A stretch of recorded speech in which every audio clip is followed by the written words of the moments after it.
Hello, athletes. I'm Mark Turner, your USA Triathlon Commissioner of Officials. Please pay close attention to the contents of this rules briefing, as it includes important rules information, including procedures for on-course penalty notification, penalty structure, and draft zones for the 2022 national events.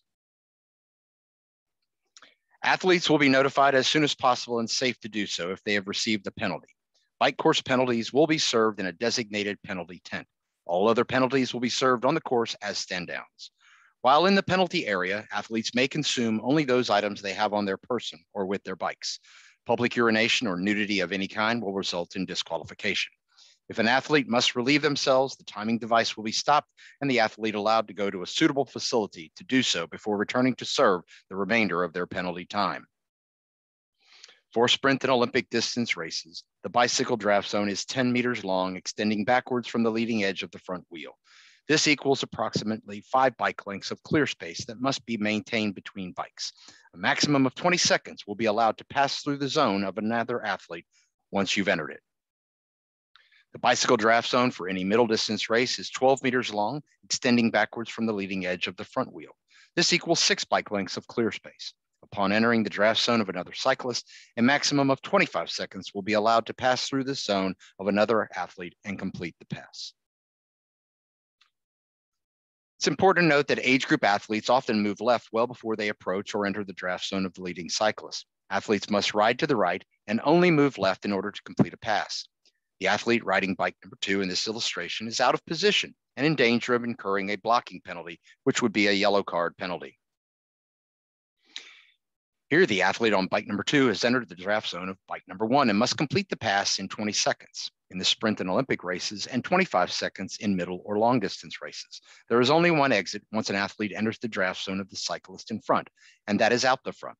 Athletes who enter the draft zone and are observed backing out of the zone are subject to a blue card drafting penalty.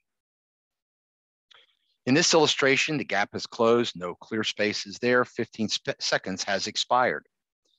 The athlete riding bike number 2 in this illustration has now completed the pass within the allotted amount of time, and now the athlete riding bike number 1 has lost the right of way and must completely exit the draft zone to the rear before attempting a repass. An athlete who is observed failing to drop all the way out of the draft zone before repassing may receive either a blue or yellow card penalty. Athletes observed being passed who fail to yield the right of way to the passing cyclist and immediately repass the overtaking cyclist are subject to a blue card drafting penalty. For all distances, the draft zone for all motorized vehicles will be 35 meters long.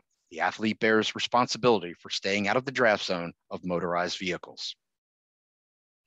Side-to-side riding once the trailing athlete enters the length of the leading cyclist draft zone is prohibited and may result in a drafting penalty. Athletes who ride left when there is room to ride right without having entered the draft zone of the leading athlete may also incur a blocking penalty. Blue and yellow card penalties result in variable time penalties to be served on the course as required. The time of the penalty varies depending on the distance of the race. For sprint and Olympic distance races, age group athletes accumulating 2 or more blue cards for drafting will be disqualified. For middle and long distance races, athletes accumulating 3 or more blue cards will be disqualified. Athletes who fail to stop as required prior to crossing the finish line are also subject to disqualification.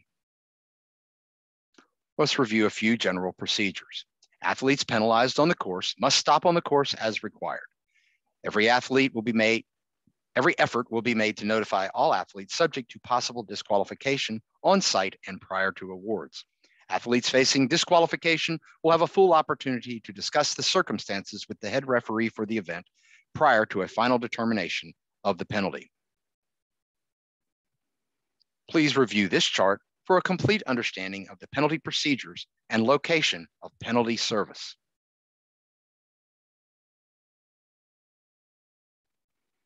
The USA Triathlon policy governing decisions on the question of the completion of the entire course of any national event shall be: athletes must complete the entire course as prescribed, including all segments in the correct segment order as prescribed by race management.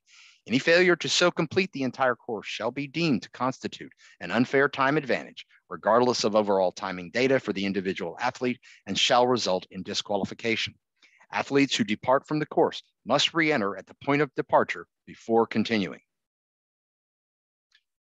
These water temperatures govern wetsuit use at USA Triathlon national events that are not governed by World Triathlon rules.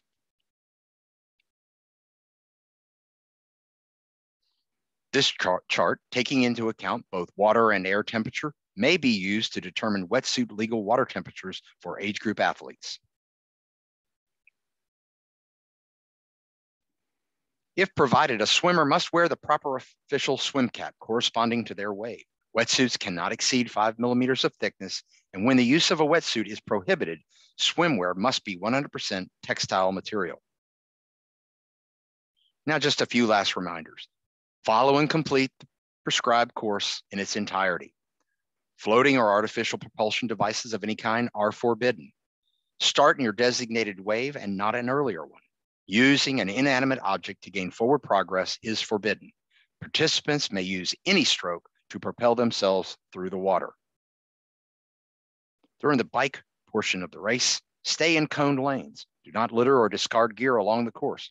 Always ride in a safe manner, being careful not to create a danger to yourself or others. Obey all traffic laws unless otherwise directed by police or course monitors. Do not use or carry any sort of personal audio device. Cell phones are allowed for use as a cycling computer or tracking device as long as they are not used in a distractive manner. Remember, no headphones allowed on the course. During the run, no outside assistance such as pacing by a non-participant. Personal audio devices, including bone-conducting headphones, or receiving aid from someone other than race staff. If you have further questions about the age group competition rules for USA Triathlon national events, please do not hesitate to contact me by email or phone.